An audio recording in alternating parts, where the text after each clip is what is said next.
Welcome back to another episode of the Piano Pod. I am Yukimi Song, and today I am solo. Yep, Clara is not going to be with us with this episode, and she has a lot of exciting projects coming up and decided to take a little hiatus from podcasting. So, Clara fans, don't worry, she'll be back very soon, and please follow her on social media for now, and her accounts are listed in the description. So for anyone listening or watching the Piano Pod for the first time, welcome. I'm a classical pianist and educator from New York City, and this podcast is for anyone who plays the piano for fun, loves listening to piano music, or for someone who is currently pursuing a career in piano, works in the industry professionally. Each episode, we interview a guest speaker who has been breaking exciting new ground in the music industry.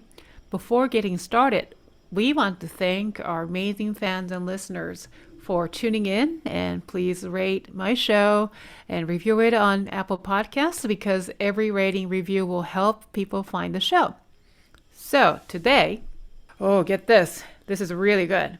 The Latin Grammy Award winner as our guest speaker. Yay, I can't believe it. Do you remember Claudio Constantini? He was our guest last season, and he's the, Peruvian concert pianist and then also bandoneonist from Spain. Actually, he lives in Spain. So he texted me, and I should be in touch with this new guest. So let me introduce.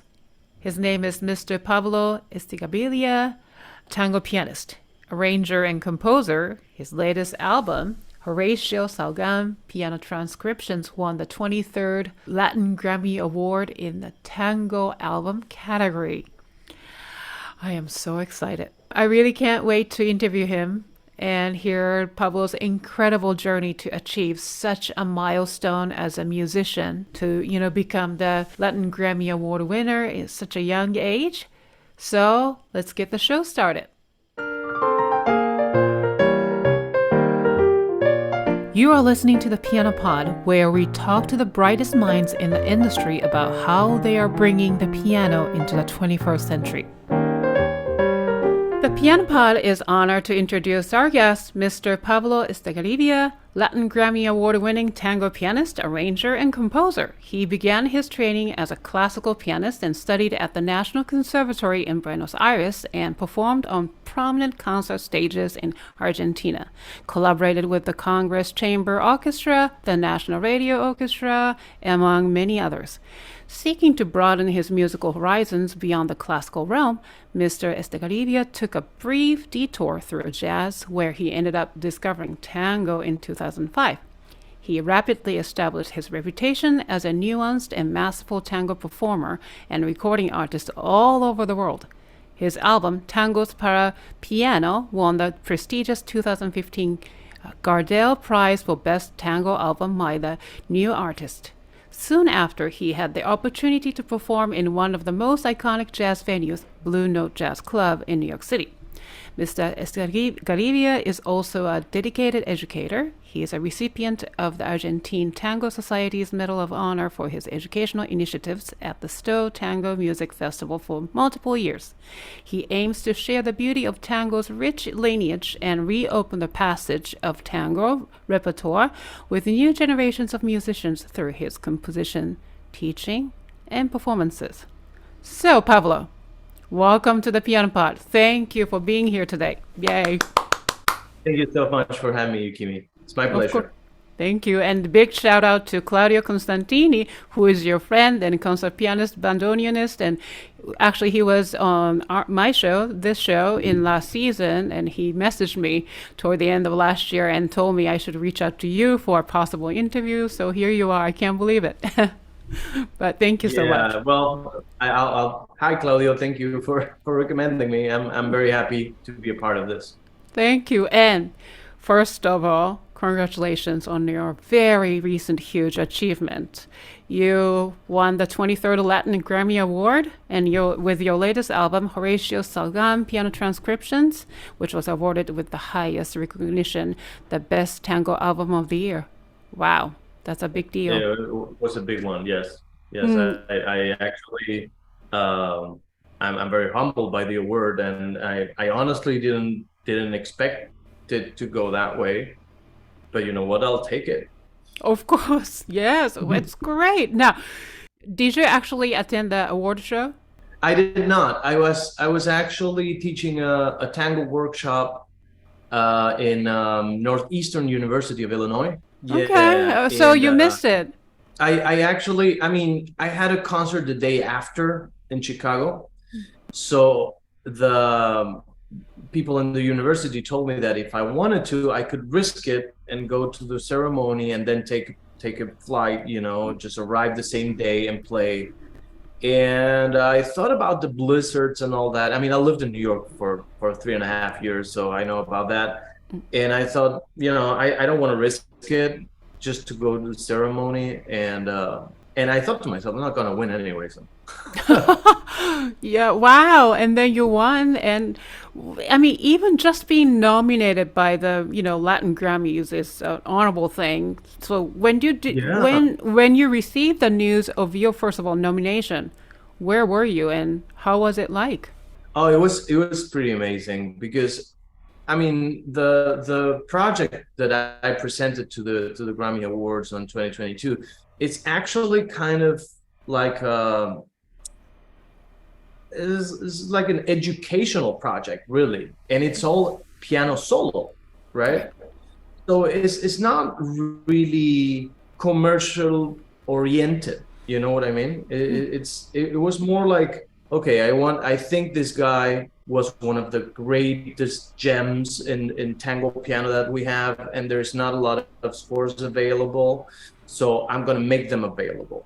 And a collector friend of mine sent me an unofficial recording of him playing his only piano solo concert that he ever did. He died with 100 years old. He just did one, and this guy had a footage of that, an unofficial footage, and I just transcribed all the concert because I mean it's amazing. It's a treasure. So I thought it was very important to transcribe this concert for this music to be played all over the world. You know, it's Right, it's right.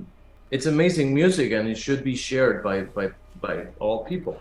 And the thing is that when I finished all the transcriptions and some of the log notes, because it's kind of like a research, you know, um, I actually I the book doesn't only have, you know, the transcriptions per se. It also has some data that I was recollecting, how many times he recorded this. Sometimes the recording was not great, so I had to patch from other recordings that I got from other collectors. I mean, it took a long time, but I think it arrived to a good result.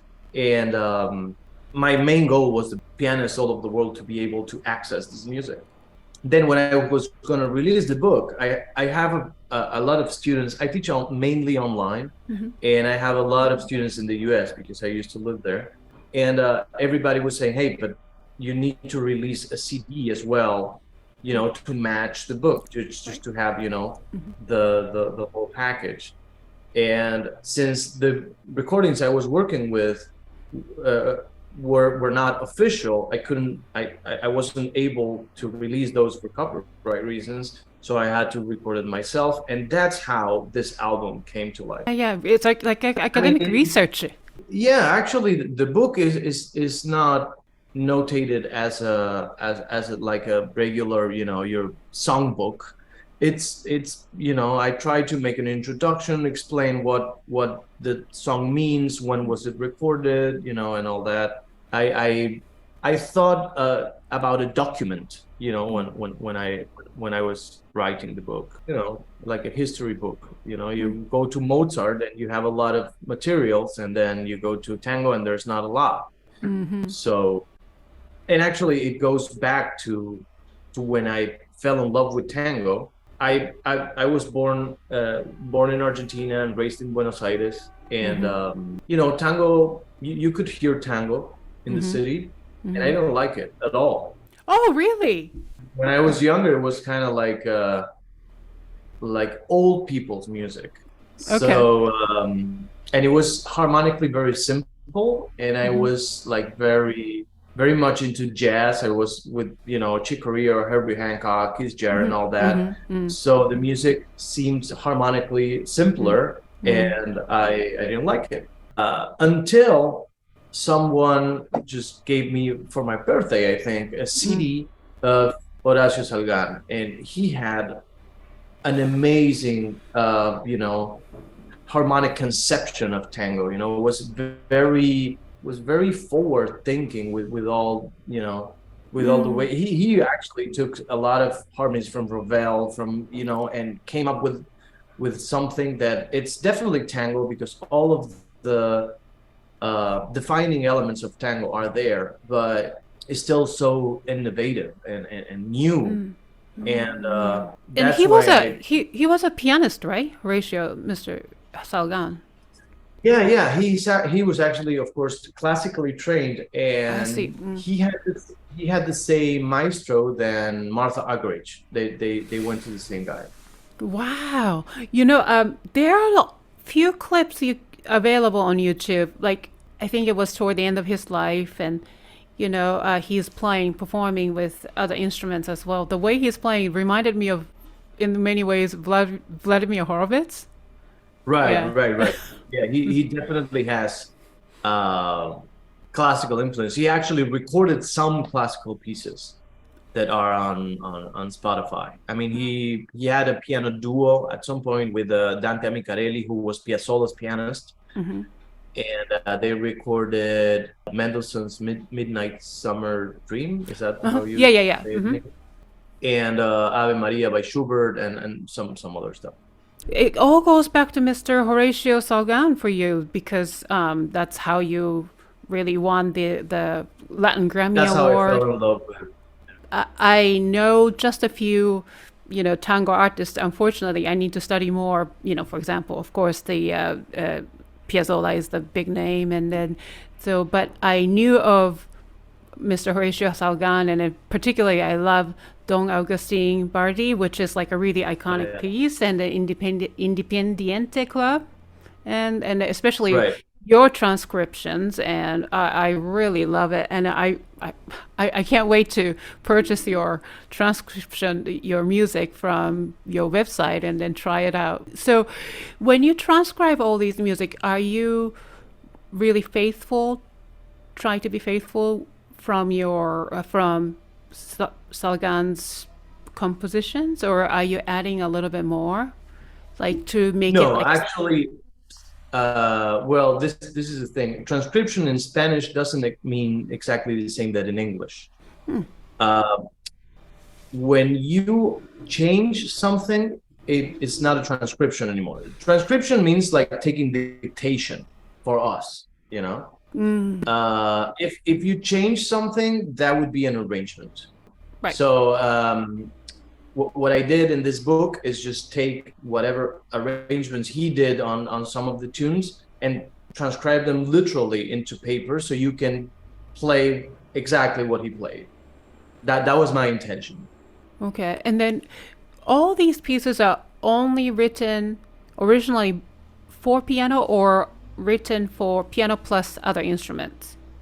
Then you transcribe to solo as a solo piano piece. No. This, as I was saying before, this was transcribed from a unofficial recording of Horacio Salgán playing a piano solo recital, which was a very special occasion because he never did that in his life. Okay. That's why I thought it was special, and it needed to be, decoded into a book. I understand. Thank you for clarifying. With this highest point of your career right now, and it still continues to grow as young as you are, and there's, of course, always the humble beginning. So, firstly, just a few minutes ago, you mentioned that you hated tango. So, obviously, you started as a classical pianist, but how did you discover the love for music at the beginning? Were you from a musical family? And also, I'm curious. Yeah. Oh, really? Tell me. Yeah. My mom is a cellist. She's the cello teacher at the conservatory, and at the Buenos Aires Conservatory. And my dad is an engineer, but he plays piano, he plays bass, and he loves jazz. So there was always music in my house. Wow, how nice. And then like tell me more about your training and teachers. And you started as a classical piano student and became, I think you also have some extensive classical concert careers as well before 2005. I think I saw your bio Right. that. Yeah, so can you tell me more? Yeah, so I started being my mom's student. I started playing piano when I was 5, and she got tired of teaching his son by when I was 8. So I joined the conservatory when I was 8, and Got it. I started, of course, classical music training when I was 8, and then that went on and on. And I had a private teacher as well here in Buenos Aires who was amazing. He helped me a lot. And when I was a teenager, like 15-ish, I started just feeling that I wanted to be a part of the jazz world. I went to the jam sessions, it was like a big smoky place with everybody drink whiskey, and I said, okay, I want to be part of this. Let's see how it goes. And it was very difficult at the beginning because, nobody teaches you how to improvise or harmony Right. with that color, in the conservatory. So I started just digging on my own. Fortunately, I spoke English, so I was able to read some books in jazz training in English. And I started just playing a little bit in the jam sessions, just little by little, just trying to improvise. I never became a professional in this, but it's something that I really enjoy. When I was about 16 or around the same age, I started tango lessons, but as a dancer. Oh, you did. Yeah. That's how I started just listening more often to tango music, because I was going in my high school. There was how do you call it, extracurricular? Yeah, Is yeah, that yeah, a yeah. thing? Mm-hmm. Yeah, an extracurricular activity. There was tango lessons, and I thought it was cool, so I just went there. It was a great way to meet people, and everybody's so nice. So I started dancing there, but I didn't like the music. I actually kind of, it wasn't my thing.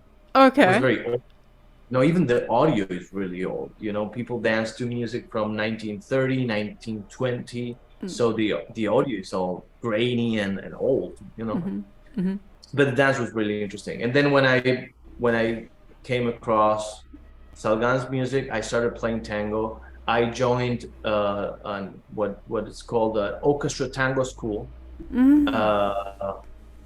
It's just they form an orquesta típica, which is like a rather large ensemble of tango, like 4 or 5 violins, viola, cello, 4 or 5 bandoneons, bass, and piano. This is like the tango equivalent of the big band of the 40s in jazz. And we had a lot of amazing maestros there teaching us and all that. Until that point, I was still doing my classical music thing. I actually won a national competition here. I started, going on tour playing, Right. Rachmaninoff, Chopin, all that. Did you enjoy the part of you, like enjoy the career as a classical concert pianist part of you?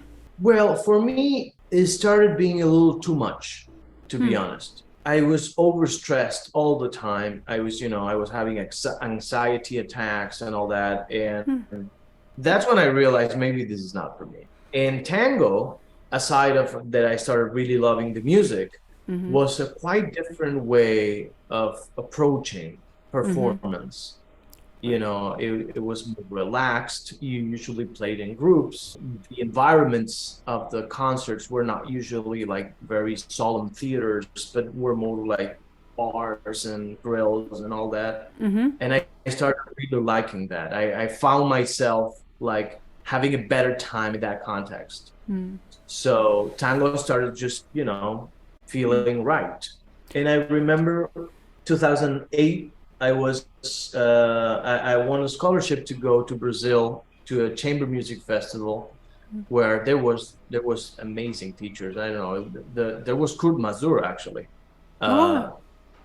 Yeah, it was amazing. You know, Brazil had such great music training initiatives, and I had a teacher, Oksana. She was from the Saint Petersburg Conservatory, and she was training me and all that. And of course, you know, we were living in you know, at the country, you know, at a kind of a retreat of some sort.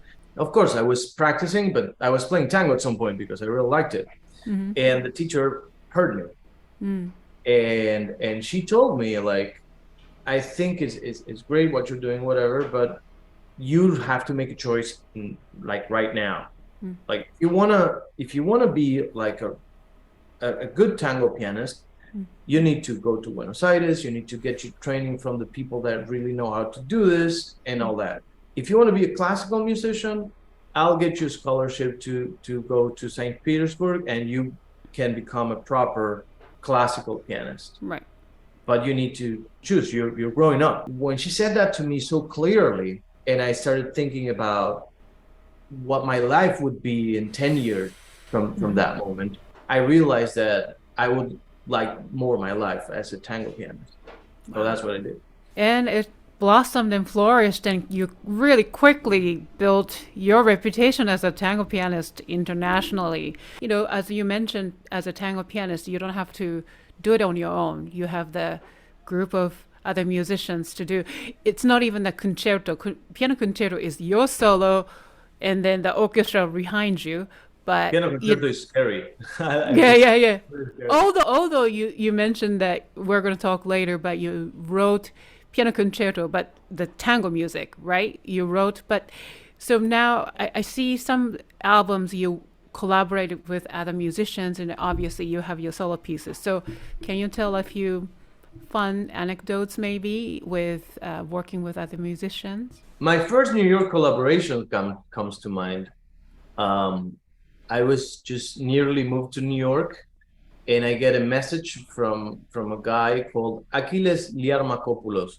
He says that, hey man, I heard that you're in town.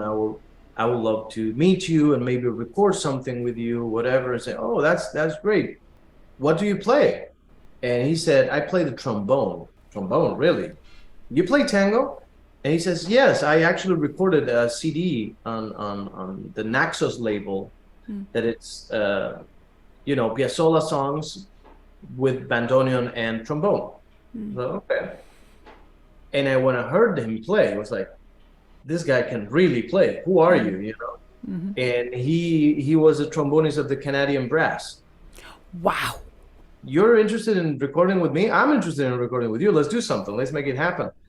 And he asked me to compose some pieces for trombone and piano, and I did, and we recorded it. It's on Spotify. It's called Tango y Milonga for trombone and piano. And well, you gotta hear this guy. He's amazing. This episode is presented in collaboration with our good friends at Forte, a free alternative to Zoom purpose-built for music teachers. I'm happy to announce that Forte will always be free for music teachers, no strings attached. Forte offers features optimized for classical music lessons, including audio quality far superior to existing platforms and allowing you to hear every nuance of your students' instruments. Their colleagues at the Royal College of Music, Aspen Music Festival, Curtis Institute, and Berklee College of Music have even used Forte in their own programs. Forte's mission is to radically expand access to high-quality music education worldwide. Forte always puts teachers and their students first. This means you can use Forte with your own students for free forever. And Forte will soon introduce paid features allowing you to connect with new students around the world. So sign up for free today at fortelessons.com. That's fortelessons.com, or click the link in the description. Let's continue with the episode. Yeah, how long ago was it that you lived in New York? Well, just before pandemic. What happened to me is that I was supposed to go back to New York on March 24th, 2020. So that didn't happen. Of course. And I stayed here and I found my partner. So now she lives here. So I kind of come and go. I travel a fair amount to San Francisco and New York. And I'm traveling about 4 months a year, and then I come back. Okay. And do you have any plans to perform in New York or in the United States anytime soon? Yeah, well, I'm gonna premiere my concerto and my tango concerto in the Kennedy Center in DC. Wow. In October. Really? That is Yeah, so fantastic. Wow. And yeah. then I know you just wrote this extensive work of concerto recently, Right. right? Yeah, yeah. I'm embracing composition as a way of life as well. And I really like it. It's Mm, like it's it's a totally different feeling when you're playing something that you wrote of course. than when you're interpreting something that Mm, somebody else did. mm. Um, Yeah, especially training coming from classical music and you have the performance career of classic as a classical musicians. One of the reasons we sort of face this, I don't know, wall or maybe sometimes it comes with the different shapes and sizes, but anxiety or whatever, because it's you have to sort of strictly follow the notes and present the piece of it, work. and it needs to be perfect. I am not perfect. I am not either. But the thing is, then when it comes to your composition and also even the transcription, it's the process of creativity, and that you feel like you are. Don't you feel like you're contributing something when you do your creative work to the Well, society? that's one of the things that I thought when I decided to become a tango pianist. Mm, I felt like I had something in my hands that I could really make a difference because right. there was not many people, uh, with the information that I had and the skills that I had to do something about it. Mm, And then just take these skills and, I don't know, record Beethoven sonatas mm, will not be as useful for music as me dedicating my time to tango, which right. was like a very unknown and kind of secret music genre for the rest of the world. Mm-hmm, So mm-hmm, I guess I felt more useful in mm, that regard. mm-hmm. And then being able to use your creativity. I mean, I started doing arrangements. I found myself writing music Mm, and just it's really great to play music you wrote because it's tailor made for you. mm-hmm. It's like it seems like you play better. Arrange your pieces or compose your pieces instead of performing the pieces written by someone from 200 years ago and then following every single note Right, right. faithfully. It's two different things. Yeah. Yeah, I always liked that freedom of change stuff when I was playing. Tango is kind of like a middle ground between jazz and classical music because you get a score Mm, and you get most of the things that you need to play on the score, but there is a lot of articulations that you need to figure out yourself. mm, Also, if you got a solo, sometimes you just get the melody line and you have to come up with something. mm, And if you're playing let's say a little solo intervention, you're mm. allowed to change it as long as it matches the harmony of the rest of the arrangement. So Wow. it's not like jazz where you can just solo for a couple of minutes. Maybe you have 8 bars to do that, Mm, but you can, and it's like easier to say, hey, this is my voice. I mm, use, I don't know, this type of chords. I use this type of runs, mm, mm-hmm, mm-hmm. and it's I mean it felt good for me. And then do you improvise on the spot? Meaning, of course, you practice, rehearse with other musicians, but when on the stage, those 8 bars given, is it different each time? I'm starting to try that nowadays. Till now, what I do is I figure out whatever I want to say, I write it down, I play it the same every time. But that's really fun, being able to improvise. And the improvisation is not something that really strongly recommended or taught when you're going through conservatory. And now, Right. yeah, I feel like, wow, I want to try more of the improvisation now. So you lived in New York. Can you tell me about the Blue Note Club, a jazz club? That's a Oh yeah, that's one another really project. iconic place. Yeah, tell me. I was actually playing there with a Japanese violinist, Oh, violinist. Machiko Ozawa. She's a tango violinist. Hmm. She used to live in New York. I think she's back in Tokyo now, or in Paris. I don't know.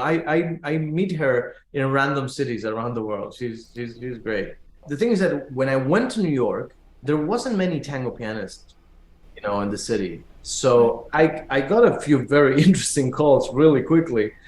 Um, and one of these was, Machiko saying that she had a show in the Blue Note and she needed a tango pianist to play with her. And I said, yeah, I'll be there, Right, And right. that was about like 6 months after I landed in New York.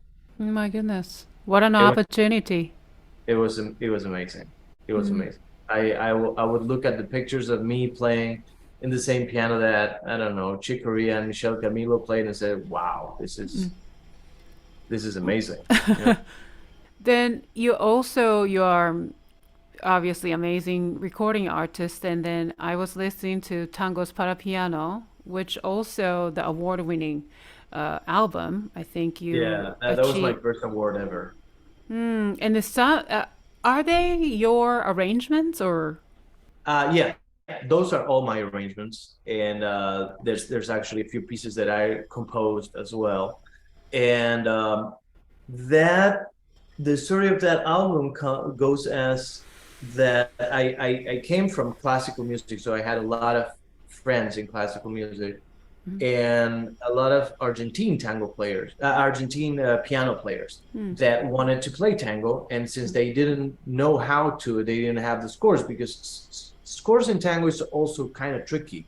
It's not easy to get a proper score, well written and ready to play score. Right. So that's how I came up with my first book, which is Tango de Concierto. It's like a virtuosic, like concerto version of some traditional tangos. Or I was thinking about a good encore for a classical pianist, where you can play it after Scriabin and it sounds complex enough, just to be played right after that. And the arrangements I heard with the tangos para piano, some of them are very impressionistic, like Debussy style, Right. and then Yeah, some, I love it.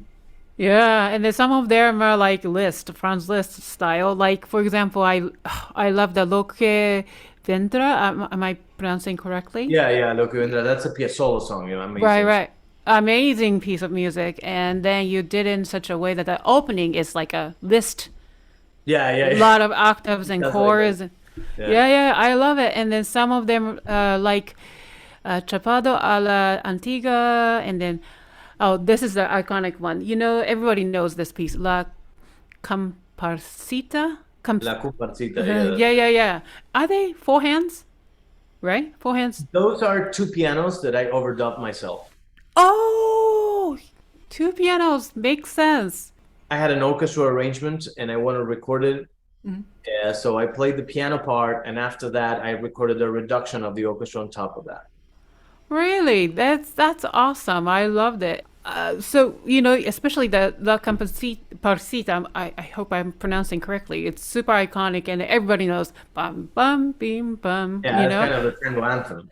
Yeah, but it was the main theme was so subtle. Almost Right. almost you can't recognize, but you can recognize when you listen to the harmonies, but that was really really really well done. Wow, I love them. I'm really happy with that. I mean, there's a thing with La Comparsita here, especially after Piazzolla, that the song is so well known that you're free to just put it somewhere and it's good. It doesn't have to be as obvious as it was in the 1940s. And then this entire album is also available as score or no? Actually, yes. There's many of the songs of Tangos para Piano that are included in the book Tangos de Concierto. That's a great one. Got it. Oh, wonderful. So is the Piazzolla's Loche Vendra, is it in? Yeah, it's there. Wow. Because I would love to try that There transcription. you go. I also want to talk about this album, Maria y Pablo. So she is a tango, I guess, singer. Oh, yeah, she's the best. Her name is Maria Graña. She's one of the iconic female singers here in Argentina. And we started working together as a piano singing duo. And, people started asking if we were intending to record anything. And we really didn't, because there was no label for that. It's kind of like a very niche thing, like piano and singing, tango. It's kind of like very niche. So I produced it. You produced it. Yeah, I told her, if you're willing to record with me, I'll produce it. I'll do it. And I came up with these arrangements. You came up with the arrangements also. Yeah. And are these all like a traditional tango pieces, songs, or? Most of them are traditional tango pieces. She actually was kind enough to record a song I wrote. So that was a big, nice one for me. She recorded a version of La Comparsita also. Oh, I have to listen to it. Yeah. So there's a singing version of that. She has such a soulful vocal quality. Like, it makes me cry, makes me want to cry. Yeah, me too.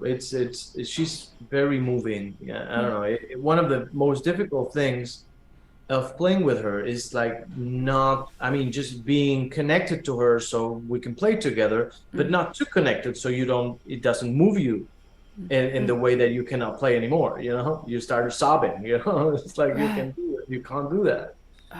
I love that. I love her. It's funny you should mention when we play it live. I always notice that the first row, everybody crying. Oh, always.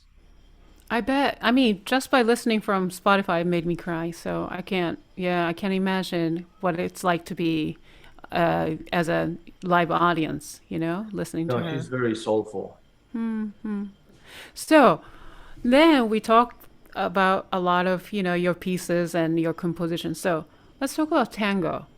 And I know the basic information of tango, and as in a little bit of history, tango music was born around early 1900s. And now tango music became more like, you see it in the pop culture as well, where Hollywood movie uses tango music in certain scenes. Obviously, the famous ones like A Scent of a Woman, Moulin Rouge, the Shall We Dance, that kind of thing, right? So I also watched a little bit of YouTube clips where you're teaching. I think you recorded during the lockdown or something, but you were explaining about what makes tango tango. So you are defining the expressions and rhythms, and I also took a little bit of ballroom dancing. Oh, wow, that's cool. It was a joke. I'm not good at it, but one of my favorite dances obviously was tango, and another one is cha-cha. There are two very different ones, but the tango teacher told me tango step is TANGO. That's how you remember. That's the basic rhythm. I was like, okay. But can you tell us about what defines tango music? First of all, I should say that I play Argentine tango, which is different there's different types of tango all over the world. For instance, there's the Finnish tango, there's a Brazilian tango, there's flamenco tango. Oh, that's true. There's ballroom tango, which is not the same music that we use for our dances, Got it. So what I can say is about, traditional Argentine tango. That's what I do. Well, Argentine tango has mainly, I don't know, just two or three characteristics that made it pretty unique. Uh, First of all, there's not a lot of syncopations going on. When you think about Latin American music, like, I don't know, salsa, son, whatever, all the bass line goes tum tum tum tum tum tum tum tum tum. So they never go on the beat. Tango is exactly the opposite. It's like dun dun dun dun dun. It's always down to earth, Wow. Of course, we use simple meters, so there's no swing. There's da da da da da da da. No, there's always like two. Da, da, da, da, da, da. It's more like that. Something that is really interesting about tango, and that it makes it difficult to play in a way, is that compared to all other Latin American music, it has one characteristic that makes it unique, and is that we don't have percussion instruments or drums in our traditional ensembles. That's right. It kind of has some ramifications that really make the basic characteristics of tango. Number one, when tango has mainly rhythmic parts and expressive parts. But when you are in an expressive part, you can do rubato, which you don't do in salsa, or it's all about the beat and the percussion. That you can also spot in the tango singers. Tango singers never sing on time. There's no such a thing as, I don't know, you think about, I don't know, something like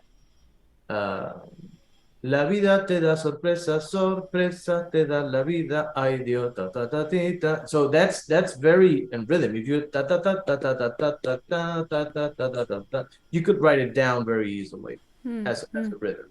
In tango, that's not the case, because the singer kind of mixes like spoken phrasing when they're singing. Nobody would sing. Primero hay que saber sufrir, después amar, después. That's not how you do tango. You do 3, 4. Después hay que saber sufrir, después amar, después partir, y al final. You see that I'm going around it. Interesting. So there is something about time that's different in tango, especially in expressive parts. Then when you're playing rhythmic parts of the tango, there is, for string instruments, there's a lot of extended techniques to actually make them sound as percussive instruments. There's a lot of tapping on different parts of the instrument to get, a percussive sound. There's using, the bow of the violin behind the bridge, so you can that they have different effects. Oh yes. Well, that's the Argentinian tango. That's what makes this genre unique. It has its own language, right? And even piano is played in a different way. Oh, how so? Tell me. Well, it's played as a lot more percussive than classical music or jazz even. We use a lot of, I used to teach a lot of gravity involvement. When I used to do classical music, I stayed closer to the keyboard. When I play tango, I allow myself to just have a little more range, to just, so the free fall it's a little bit more rhythmic, and also, the inner beat has to be spotless, because the piano usually, the left hand of the piano is the walking bass and is duplicated by the bass, by the contrabass. Right. So you are the metronome of the orchestra. It's got to be right there, and we don't have percussion instruments, but rhythm is very important because there's dancing involved. Of course. So there's a whole thing there that I think is very interesting, and it really I found out that it really helps to play classical music as well. Tell me Like, more. to me, it goes both ways. Mm-mm. Like when you play tango, your inner beat gets a lot better. And the fact that you cannot move the beat in certain situations that in classical music you do, it kind of forces you to phrase with dynamics, touch, and other stuff other than tempo, Tempo. right? Yeah, I see. Right. We tend to do rubato. We tend to do, allegando to make expressive. But yeah. Right. It kind of makes you more conscious on when are you using rubato and where you're not. It's not like there's not like a rubato default, because otherwise you couldn't play with others. Of course. Right. Interesting. Yeah. So, how can I play tango well? I mean, you explained everything, but I just don't know what to do, like where to start. Well, there is some. I mean, I would recommend getting tutoring, but also I released one book called Tango for Intermediates that is just kind of designed. It has some etudes to practice certain stuff that you will use, Wow. when you play tango arrangements and such. That's also on my website. Yeah. Uh, Yes. and I'm going to release a second book of arrangements for intermediate advanced this year, Oh, because great. that's a big part of my life right now. I'm half time an online teacher, half time a performer. How do you like teaching? I love it. I love it, and I think especially when it comes to teaching tango, it's very important. I think there's a lot of people that feel very good playing this music, and there's not a lot of people that can teach this type of, Of course. uh, because I mean, simply there was not like an academization of it, like in jazz, for instance. You have thousands of books on how to play jazz. You have universities of jazz all over the world. That didn't happen with tango. So you do have a university that has a tango career here in Buenos Aires, but I think it's the only one. That might be another tango bachelor, not bachelor, but I think tango masters in Holland, and that's it.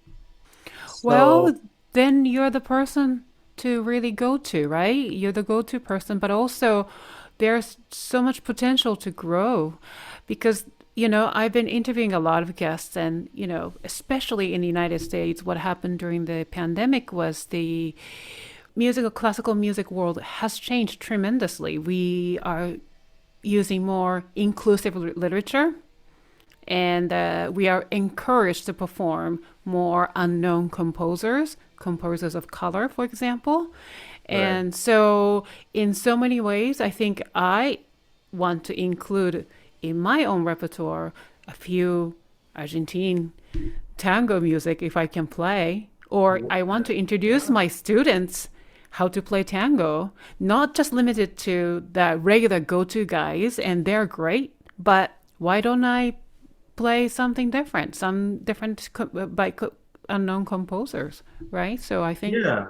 And I think different genres have had different skills to offer. I definitely learned. I'm still using skills from every genre I play. Classical music gave me technique to face difficult passages. Taught me about how to look for sound, just how Debussy is different than Bartok or Mozart and so on. Then when I was playing jazz, jazz taught me that if you forget something, you can invent it on spot. But you should relax, It's like, and it gives you all of this concept about the now, how music is happening right now, and how should you approach certain aspects of it, especially for live performance. Improvising jazz to me is life changing because it gives you a type of freedom, and confidence, Oh, I bet. Really. I tried a little bit, but jazz was so hard for me.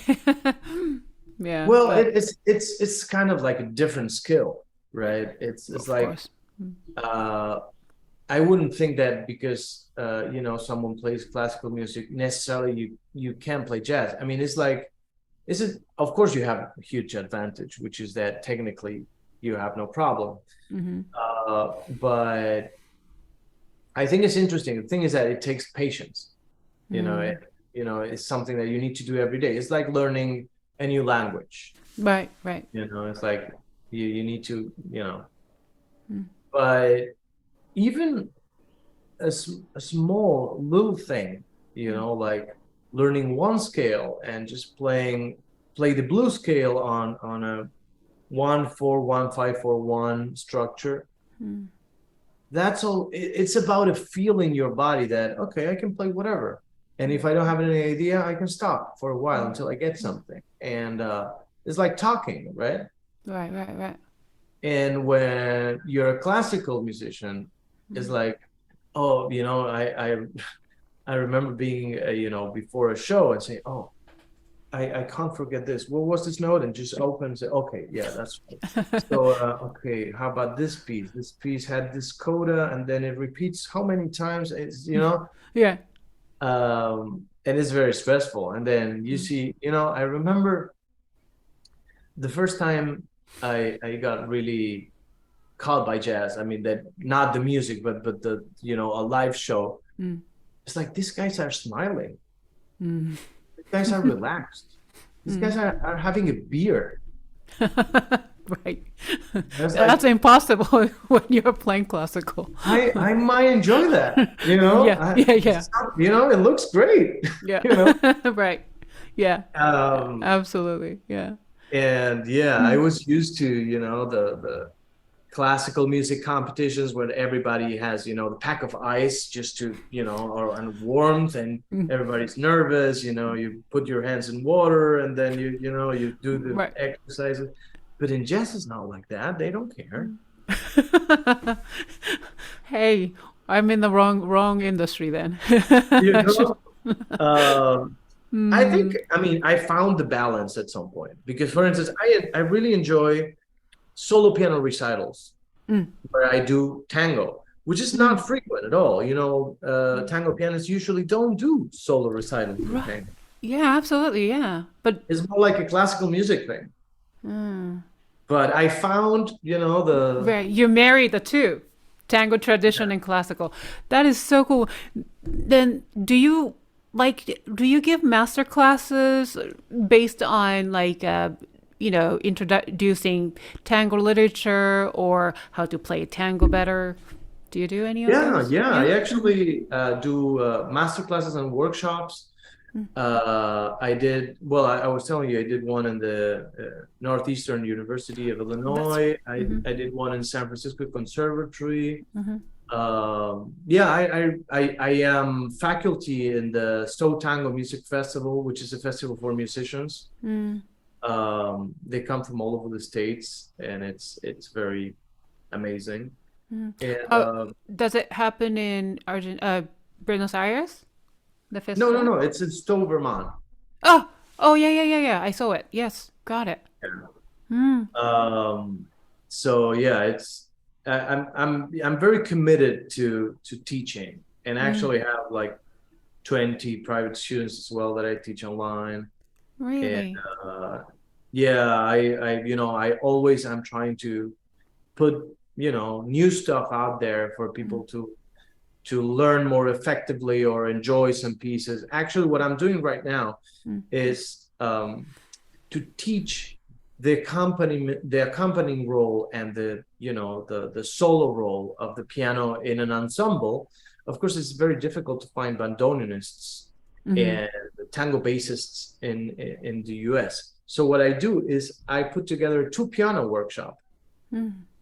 So kind of what I did in La Comparsita, that I have the piano part played by someone and then a reduction of the orchestral part by another person. I do that with students. Wow. Cool. So they can accompany and lead and then swap, and it's a good experience. Wow. And then do you like, are they geared toward more advanced piano students, advanced pianists, or intermediate, or? I have some beginners, I have intermediate, and I have advanced. I have actually a couple of students that are piano teachers. Mm-hmm. They have their own studio and they want to learn how to play the tango style. Mm-hmm. Where I don't focus on technique with them. I just focus on tango extended techniques and stylistic aspects of the music. Mm-hmm. Then I have intermediates where I still teach some classical music to get more technical tools to be able to approach the most difficult tango pieces. And then I have beginners where I teach I teach classical music for technique. I teach easy jazz pieces to make them improvise just a little bit, just for them to get the feel of it. And then I teach tango as well. I have to write my own arrangement because there's no beginner tango book there yet. Relating to you as a teacher, so any advice for young musicians? Yeah, don't limit yourself to one genre. I mean, if you find something interesting, go for it. And find someone that, I mean, today is really easy. With Zoom as a tool, you can take lessons with anybody around the world. Just find someone that you like how he performs or approaches whatever subject you're trying to approach, and just go for it. This online format of teaching, it gave us a lot of opportunities to meet a lot. Yeah. So then what's next for Mr. Pablo Estigarribia after achieving so many, so much already, so young? What's next? Well, vacation, that's for one. Yes. No, I was telling you, I'm planning to release in April 2023 a second volume of this collection of tango for intermediates that I'm working on. I am gonna premiere my concerto in the States. That's gonna be in October in the That's right. Then the Tango Piano Concerto, 3 movements, all tango music. Yeah, composed by yours truly. And then I'm gonna play it in the San Francisco Conservatory as well with a community orchestra in San Francisco. And then I have my solo recitals that I would play in Portland, Oregon, San Francisco, Vermont, probably New York. Those are all tango music? Your solo? Yeah, I'm right now I'm 100% tango musician. Okay. I mean, Wow. I still play some music for myself, but that's it. Great. So, for TPP fans, I would like for you to check out, Pablo's for Horacio Salgán Piano Transcriptions, recording available on all music streaming services, iTunes, Spotify, Amazon, and more. And also for this, you can also get the scores of this Horacio Salgán Piano Transcriptions from your website, right, Pablo? Pablo Estigarribia.com, and of course all the links are below. And then also, if my listeners want to listen to the Tango Piano Concerto in advance, is that available on YouTube or? Well, it's not on YouTube as a public video for copyright reasons. But if someone is particularly interested in hearing and watching the video, they can just follow me on Instagram. Just send me a message, and I will give you a private link. Oh, great! Wonderful. So now we are going to end our episode with rapid fire questions. So Pablo, I'm going to ask some silly questions, and I would like for you to answer them as short as possible to each question. Okay? You don't have to explain, just say it. Okay? Are you ready? I guess so. All right, here we go. What is your comfort food? Milanesa. Cats or dogs? None. None? Okay. What is your word or words to live by? Enjoy. Good one. What is the most important quality you look for in other people? Kindness. Name 3 people who inspire you, living or dead. Horacio Salgán, Bill Evans, and Rachmaninoff. Great. Name 1 piece in your current playlist. Robert Glasper, Black Radio. Okay. That's interesting. I have to check it out. Now, fill in the blank. Music is blank. A way to know yourself. Wow, that's beautiful. That's it, Pablo. Ding, ding. Wow. That's the end of the... Okay, yeah, I was Rapid nervous. I was like, oh, okay. You did great. You did great. Okay, good. Wonderful.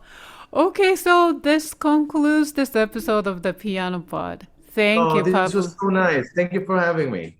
No, thank you. Thank you for joining my show and today and sharing your stories and insights and expertise. And you can find more information about Pablo through his website at pabloestigarribia.com. And we want to encourage our audience to check out his Latin Grammy Award-winning album, Horacio Salgán Piano Transcriptions, on major music streaming services. Plus, the sheet music of all the pieces from the album is available to purchase from his website, and all the links are listed in the description. And thank you to our wonderful audience and fans for tuning in. If you enjoyed today's episode, please rate and review it on whatever podcasting platform you use. If you are watching us on YouTube, remember to hit the thumbs up button and subscribe to our channel. You can also find us on Facebook, Twitter, Instagram, and LinkedIn. The links are in the description below. And if you're interested in being the guest or recommending someone, or you'd like to sponsor and collaborate with us, shoot us an email at thepianopodnyc@gmail.com and send us a DM via social media. I'll see you for the next episode of the Piano Pod. Thank you, Pablo, and bye, everyone. Thank you so much. Thank you. Thank you so much. Very well. Bye-bye.